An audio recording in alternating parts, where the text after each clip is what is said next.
Hello मित्रों, CL sir GS classes में आप सभी का स्वागत है। हम लोग राष्ट्रीय आय आज के टॉपिक में पढ़ेंगे क्योंकि अर्थव्यवस्था चल रहा है। इसके पहले हमने आर्थिक शब्दावलियों का अध्ययन किए थे। तो राष्ट्रीय आय को हम दो पार्ट में पढ़कर अध्ययन करेंगे। एक पार्ट में आपको कॉन्सेप्ट देंगे और एक पार्ट में आपको फैक्ट बताएंगे। तो राष्ट्रीय आय कहते किसे हैं, पहले हम इसे जान लें। पहले इसको हम एक परिभाषा में बता दें कि एक भौगोलिक सीमा के अंतर्गत उत्पादित वस्तुओं और सेवाओं का अंतिम मूल्य ही क्या कहलाता है, राष्ट्रीय आय कहलाता है। तो पहले पूरी परिभाषा को लिख लेते हैं। एक भौगोलिक सीमा के अंतर्गत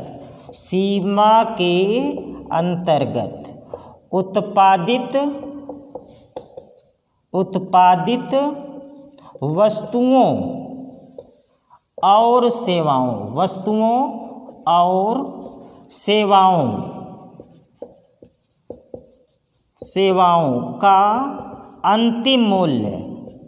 का अंतिम मूल्य ही राष्ट्रीय आय कहलाता है। जब आप परिभाषा समझ जाएंगे तो पूरी टॉपिक अपने आप समझ जाएंगे। एक भौगोलिक सीमा के अंतर्गत उत्पादित वस्तुओं और सेवाओं का अंतिम मूल्य ही राष्ट्रीय आय है। यहाँ दो तीन शब्द पकड़ना है। एक है भौगोलिक सीमा, एक है वस्तु, एक है सेवा और एक है अंतिम मूल्य। ये परिभाषा नोट कर लेना, इसकी व्याख्या कर रहा हूँ। भौगोलिक सीमा का मतलब जैसे ये कोई देश है और देश के निकट 15 मील दूरी तक, अगर किसी देश के निकट समुद्र है तो 15 मील दूरी तक उस राज्य का अपना भूक्षेत्र होता है। इसमें स्थल मंडल, जल मंडल, वायुमंडल सब शामिल होता है। और समुद्र के 15 मील दूरी तक जितना भी समुद्र में रॉ और मटेरियल मिलेगा वो भारत के अंतर्गत आएगा। इसी को हम बोलते हैं भौगोलिक सीमा। एक देश के भौगोलिक सीमा के अंतर्गत उत्पादित वस्तु और सेवा, अब ये कोई देश है तो इसमें वस्तु का भी उत्पादन हो रहा होगा और सेवा का भी उत्पादन हो रहा होगा। वस्तु उसे कहते हैं जिसे आप देख सकें, ये मूर्त होता है, ये अमूर्त होता है। वस्तु किसे कहेंगे, जिसे आप छू सकें, पकड़ सकें, देख सकें, वो सब वस्तु है। जिसे ना छू सकें, ना पकड़ सकें, ना देख सकें, केवल महसूस कर सकें, वो सेवा है। जैसे टीवी, पंखा, फ्रिज, कूलर, एसी, अकान, मकान, दुकान, जितनी भी चीज़ें हैं जिसे आप देख सकते हैं, पकड़ सकते हैं, वो सब वस्तु है। सेवा उसे कहते हैं जिसे ना आप छू सकें, ना देख सकें, ना पकड़ सकें, केवल महसूस कर सकें, वो सेवा है। जैसे डॉक्टर, इंजीनियर, वकील, शिक्षक, ये सब क्या करते हैं, सेवा करते हैं। जैसे मैं आपको पढ़ा रहा हूँ, अब आपसे कहूँ मैं कई किलो पढ़ाया, ना आप इसे देख सकते हैं, ना पकड़ सकते हैं, केवल महसूस कर सकते हैं। ये महसूस करने की चीज़ है। ये भी क्या है, उत्पादन है। किस चीज़ का उत्पादन, सर्विस का उत्पादन। तो यहाँ मैंने बताया वस्तुओं और सेवाओं, दो चीज़ हो गया। अगला है अंतिम। राष्ट्रीय आय में केवल अंतिम मूल्य को शामिल किया जाता है। कौन सा मूल्य, अंतिम मूल्य। जैसे अंतिम मूल्य का मतलब ताकि हम दोहरी गणना से बच सकें, क्योंकि इसकी गणना राष्ट्रीय आय की कौन लगाता है, NSO। पहले कौन लगाता था, CSO, सेंट्रल स्टैटिस्टिकल ऑर्गेनाइजेशन, अब नेशनल सिंपल ऑर्गेनाइजेशन। अब CSO और CSO प्लस NSO, इनको मिला करके दोनों को बना दिया गया NSO। समझ रहे हैं, नेशनल सिंपल ऑर्गेनाइजेशन राष्ट्रीय आय की ये गणना करती है। अब इसके पास यही काम थोड़ी है कि रात दिन गणना करें। दोहरी गणना से बचने के लिए किसी वस्तु का अंतिम मूल्य लिया जाता है राष्ट्रीय आय में। जैसे गेहूं मान लीजिए, गेहूं का मूल्य है 10 रुपया।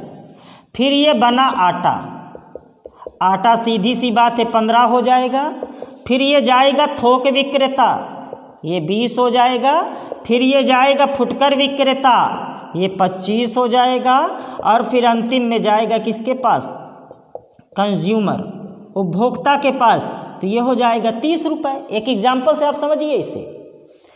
अब जरा समझो, ये गेहूं हो सकता है कुछ लोग अपने खाने के लिए यूज कर लें, तो जो व्यक्ति अपने खाने के लिए यूज करेगा उसके लिए ये गेहूं अंतिम हो जाएगा।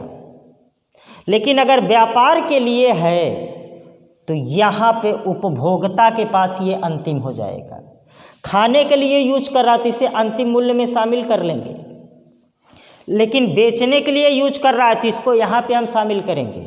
जैसे पाव रोटी बने, गेहूं से आटा बना, फिर पाव बना, फिर बाद में उपभोक्ता का जो पास जो पहुंचेगा उसको हम ऐड करेंगे। अब इस तरह से NSO को गणना करना हो तो एक बार इसकी गणना करें, एक बार इसकी करें, एक बार इसकी करें, एक बार इसकी करें, एक बार इसकी, उसको तो 4-5 बार गणना करना पड़ जाएगा। इसलिए इन सब की गणना ना करके सीधा इसकी गणना कर ले, तो इसी को बोलते हैं अंतिम मूल्य, ताकि दोहरी गणना से क्या हो सके, बच सकें। एक चीज़ याद रखना, ये जो प्रत्येक चरण में कीमतें बढ़ती चली जा रही है इसी को क्या बोलते हैं, मूल्य वर्धित कर, इसी को बोलते हैं वैट, मूल्य वर्धित कर, मूल्य वर्धित कर, इसी को वैट बोलते हैं। कई बार परीक्षाओं में ये प्रश्न पूछा जाता है कि बताइए वैट उत्पादन के कितने चरणों में लगता है, तो वैट उत्पादन के प्रत्येक चरण में लगता है। इसको पूछ लेगा कि अंतिम चरण में, बीच में, प्रारंभ में, तो वैट जो लगता है ये प्रत्येक चरण में लगता है। तो अब हमने इसकी परिभाषा को समझ लिया। कैसे, राष्ट्रीय आय किसे कहेंगे, एक भौगोलिक सीमा के अंतर्गत उत्पादित वस्तुओं और सेवाओं का अंतिम मूल्य ही क्या कहलाता है, राष्ट्रीय आय कहलाता है। यहाँ तक बात क्लियर हो गई। चलिए आगे बढ़ते हैं हम लोग। पहले ध्यान से समझ लो, पहले पूरे कॉन्सेप्ट को समझ लो, उसके बाद फिर हम फैक्ट की चर्चा करते हैं। इसका स्क्रीनशॉट ले चुके होंगे आप लोग, इसे आप लोग अपने साथ नोट भी करते रहें ताकि आपके पास एक शॉर्ट नोट्स बन सके। और जितना मैं आपको बता दूंगा इससे बाहर न भूतो न भविष्यत कभी जीवन में कुछ पूछा नहीं जाएगा, ये आप मान के चलिए। जितना हम आपको बता देंगे वही सारा चीज़ रहेगा और इससे बाहर कुछ पूछा नहीं जाएगा। लगभग 10 साल मेरा कोचिंग पढ़ाने का एक्सपीरियंस है और यही पढ़ाते पढ़ाते उम्र गुजर गई। और देखिए आप लोगों को ज़्यादा टाइम नहीं दे पाते हैं, फिर भी कोशिश यही रहती कि आपके पास अधिकतम चीज़ पहुँचे, क्योंकि देखिए सर्विस करने के बाद टाइम निकाल पाना बड़ा कठिन काम हो जाता है। लेकिन फिर भी हम कोशिश करते हैं कि आप लोगों तक ये सारी क्लासें निःशुल्क पहुँचाएँ ताकि बच्चों को ये सारी क्लासों का लाभ मिल सके। तो देखिए आप लोग, वीडियो ठीक है, बहुत अच्छा डिजिटल बोर्ड नहीं है, वो एक अलग बात है, लेकिन जो चीज़ आपको हम पढ़ा देंगे ना वो सारी चीज़ें एथेंटिक हैं और वो सारी चीज़ें आपके क्वेश्चन परीक्षाओं में आएंगे। तो आइए इसके कॉन्सेप्ट को हम लोग पकड़ लें और उसके बाद देखिए नेशनल इनकम कितना कठिन टॉपिक को कितने सरल शब्दों में मैं आपको बताता हूँ। तो इसके जो आपके कॉन्सेप्ट हैं उसको हम जानते हैं। आपने सुना होगा GDP, आपने सुना होगा NDP, एक होता है GNP, एक होता है NNP। ये 4 शब्द यहाँ पे हैं। इसकी गणना कैसे होती है, तो गणना के लिए 3 मेथड प्रयोग करते हैं, आय विधि, उत्पादन विधि, उत्पादन विधि और व्यय विधि। व्यय विधि, आय विधि के जनक कुजनेट्स माने जाते हैं।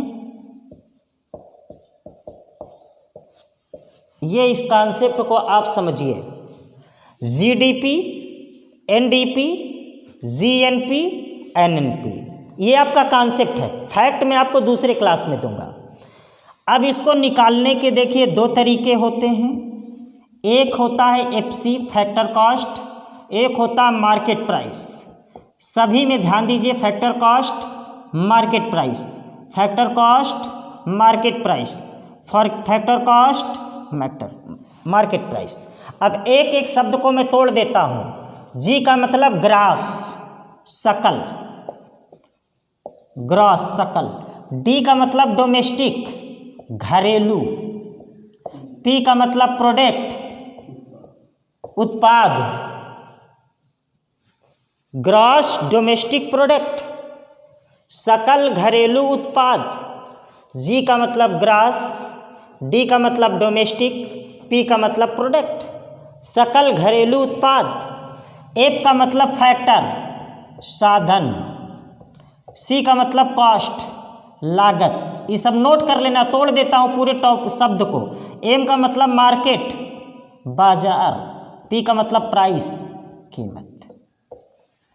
समझ गए? ग्रॉस डोमेस्टिक प्रोडक्ट, सकल घरेलू उत्पाद, साधन लागत या बाजार कीमत पर।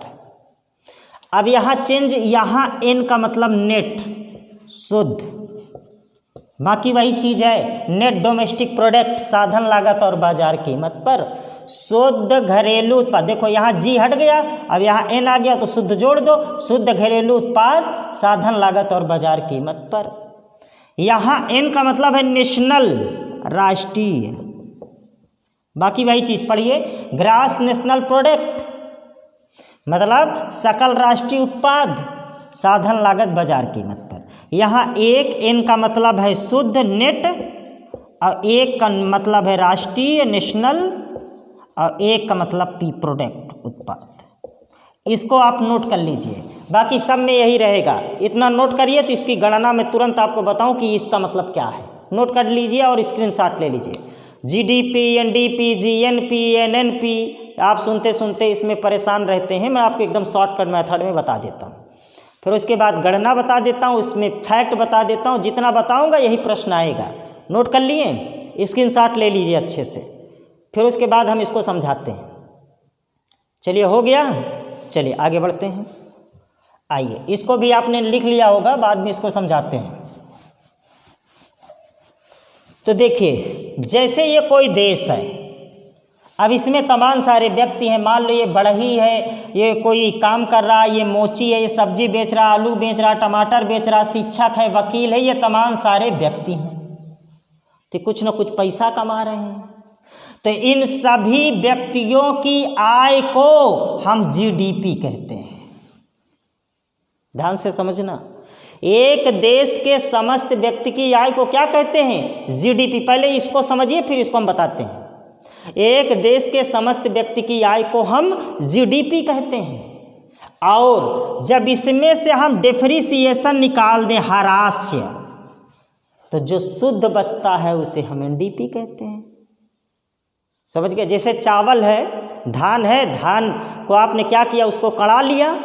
अब वो तो धान में भूसी भी मिली हुई है, आटे में तो भूसी भी है, तो आप शुद्ध आटा तो कह नहीं सकते ना, जब तक भूसी को छान कर बाहर नहीं निकालोगे। जब भूसी छान कर निकाल दिए, बाहर कर दिए, तो शुद्ध आटा हो गया। चोकर जिसको कहते हैं, अगर चोकर आटा में मिला है तो आटा शुद्ध कैसे हो सकता है? जब चोकर निकल जाएगा तभी तो आटा शुद्ध होगा। तो कहने का मतलब, जब जीडीपी में से डिफरेंशिएशन निकाल दिए, टूट फूट घिसावट व्यय, तो जो निकलता उसी को हम एनडीपी कहते हैं। यहाँ तक बात क्लियर हो गई? मतलब इसी से ये निकला है, इसमें से डिफरेंशिएट करके इसको हमने बना दिया। अब देखिए यहाँ पे क्या है, हमारे भाई बंधु कुछ विदेश में कमा रहे हैं ना, उनकी आय को तो हमने जोड़ा नहीं, तो हम कैसे राष्ट्रीय आय मान लें?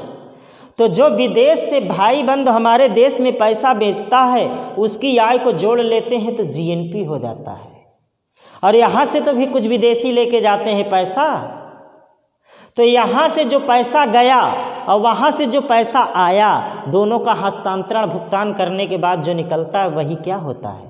एनएनपी होता है। अब राष्ट्रीय आय दो तरीके से निकाल सकते हैं।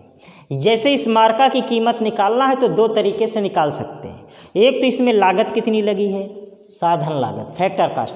2 रुपया का इसमें श्रम लगा, 1 रुपया का इंक लगा, 2 रुपया की प्लास्टिक लगी, मतलब इस तरह से जैसे इसका लागत पे निकाले तो इसकी लागत आई 10 रुपया। लेकिन क्या बाजार में इसको बेचेंगे तो 10 का बिकेगा? नहीं, 12 रुपये का बिकेगा। तो आप मुझे बताइए, इसको राष्ट्रीय आय में जोड़ें बेहतर महान, इस आधार पे जोड़ें कि इस आधार पे?